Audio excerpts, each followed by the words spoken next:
And, Trump's doing that. Biden did that. Harris would have done that. Trump is doing it. We're running $2 or so trillion a year deficits. The interest expense on that debt is still spiking. And there's no real end in sight to it. There's no spending control, nothing like that. But one thing that it is pretty clear is that we're going to get much lower interest rates pretty soon. Trump is going to name somebody new to the Fed, and it's just kind of a race among the candidates. Well, one of the things that gold bugs and silver bugs have been saying for the longest time is that eventually physical is going to start to dictate prices. And then the paper games that the markets play with silver won't work anymore. And I think you could make the case that that's probably what's happening right now, because silver is an industrial commodity on a vast scale. And a lot of companies that use silver for whatever it is they're making are realizing that physical supplies are not necessarily guaranteed going into the future. And so they're stockpiling. They're buying the silver they're going to need for the next couple of years for their missiles or solar panels or electric batteries or whatever, and there are many, many things that silver is needed for. And the news is kind of accelerating on the industrial front because, you've got the next generation solar panels that use twice as much silver as the old generation. And you've got, missiles, which they don't tell us how much silver is in missiles, but missiles themselves are in huge demand because everybody in the world is firing missiles at each other lately. We need them. And that silver is vaporized after the missile blows up. Yeah.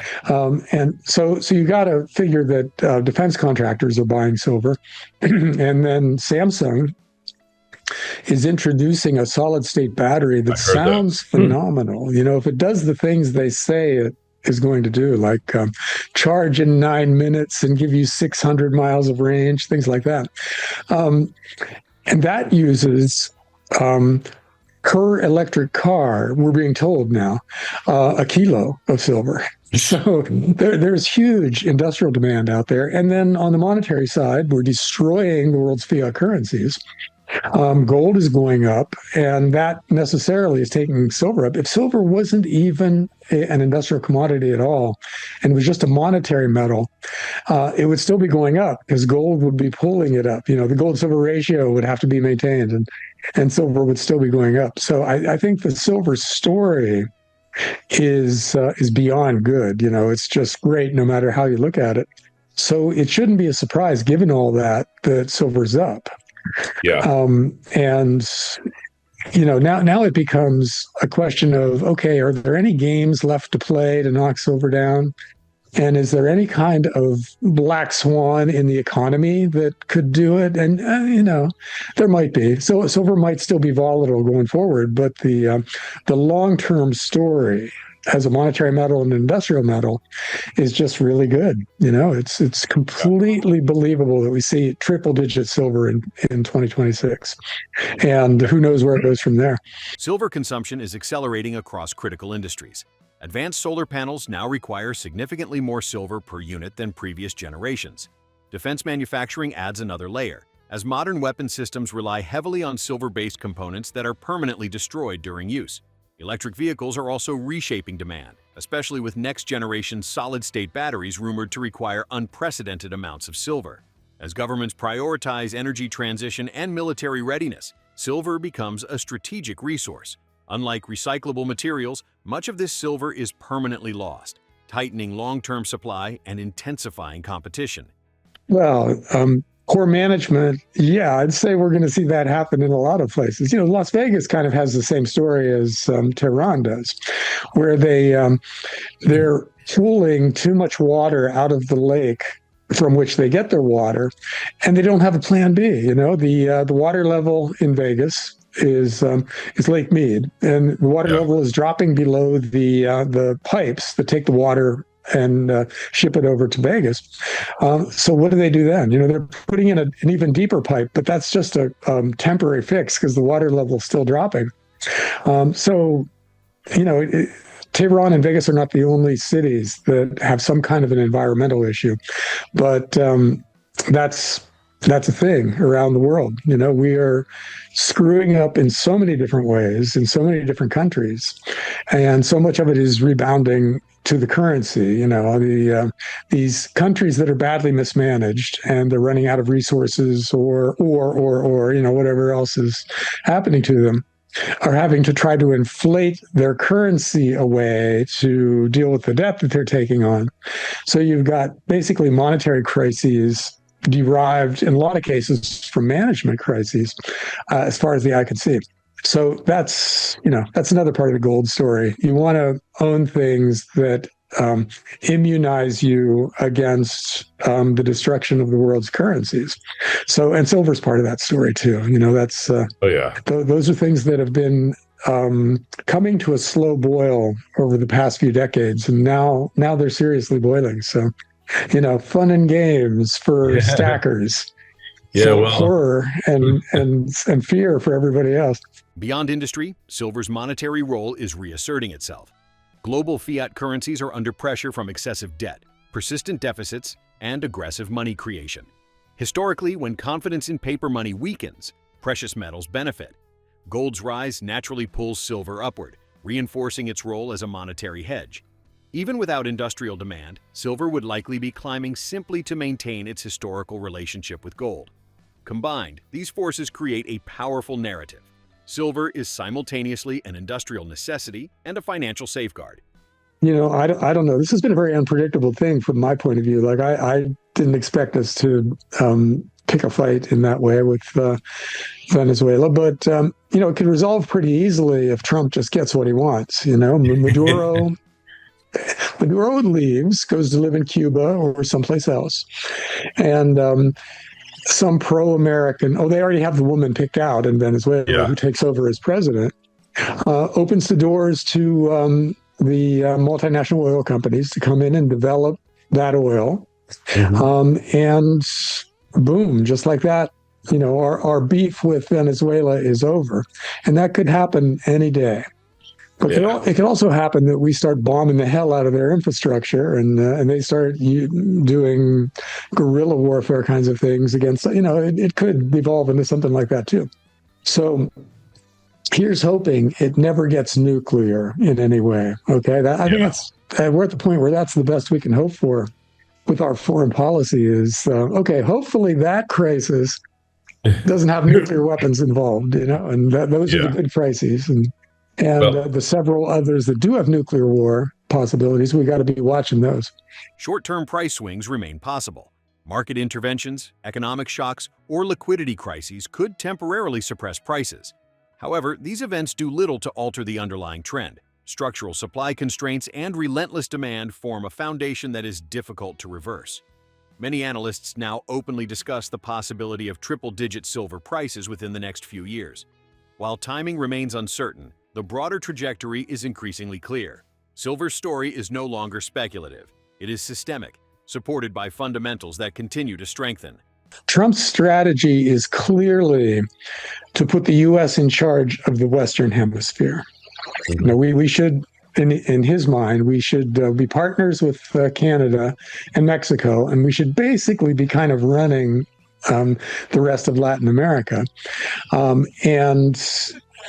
Let Europe devolve into chaos because we can't trust them as allies anymore, and let Russia be Russia. Don't fight with them over what they're doing, and hope China doesn't try to invade Taiwan before we have gotten Taiwan's chip technology and moved it to the U.S. And that's a lot of moving parts there.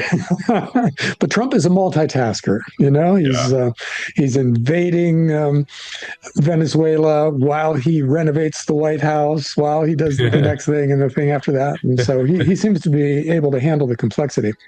It's exhausting to me, though. I get overwhelmed by this stuff and just kind of retreat back into, it's good for gold, so I'll just keep stacking and let the world be what it's going to be. But Trump's been great for gold. Trump has been great for gold. That's right. Not that Kamala Harris wouldn't, or Biden or somebody wouldn't have been great for gold because, we're blowing up the world's currencies, and pretty much anybody in charge in the US is going to be doing the same thing financially. In other words, borrowing too much money, spending too much money, printing too much currency in order to manage the money that we're borrowing and spending. And Trump's doing that. Biden did that. Harris would have done that. Trump is doing it. We're running $2 or so trillion a year deficits. The interest expense on that debt is still spiking. And there's no real end in sight to it. There's no spending control, nothing like that. But one thing that it is pretty clear is that we're going to get much lower interest rates pretty soon. Trump is going to name somebody new to the Fed, and it's just kind of a race among the candidates over who is going to cut rates fastest and soonest. So we're going to go back to QE. We're going to go back to the job. Yeah, vying for the job, and they're basically just I'm sure they're naming numbers like, I'll get it down to 1%. I'll give us negative rates. That's probably how the conversation is going. Around the world, environmental mismanagement and resource depletion are triggering economic consequences. Water shortages, energy stress, and infrastructure strain are forcing governments into costly interventions. To manage these pressures, many resort to borrowing, currency debasement, or inflationary policies. These management failures translate directly into monetary instability.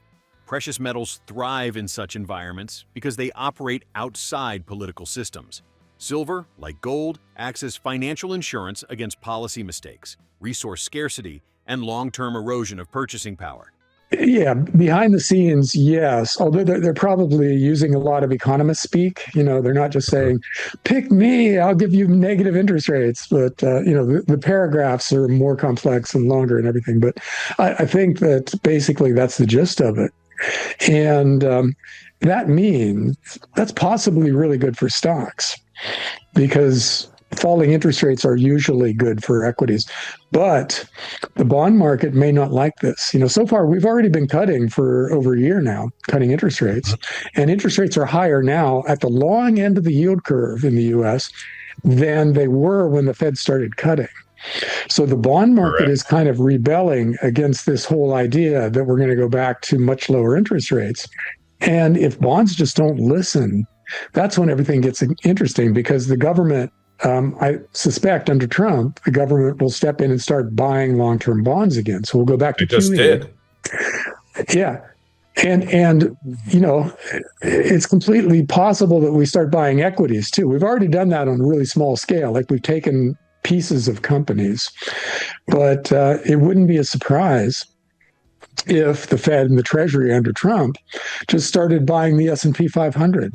Japan did it. They got away with it. Right. So Trump might do the same thing. So it's completely possible we go into this really Twilight Zone-y stage here where the government is basically just gobbling up the private sector, and stocks might be going up because people are looking at the immediate bid that the Treasury is making for Google stock or whatever, so we get a market that looks healthy, while all these extremely unhealthy things are happening.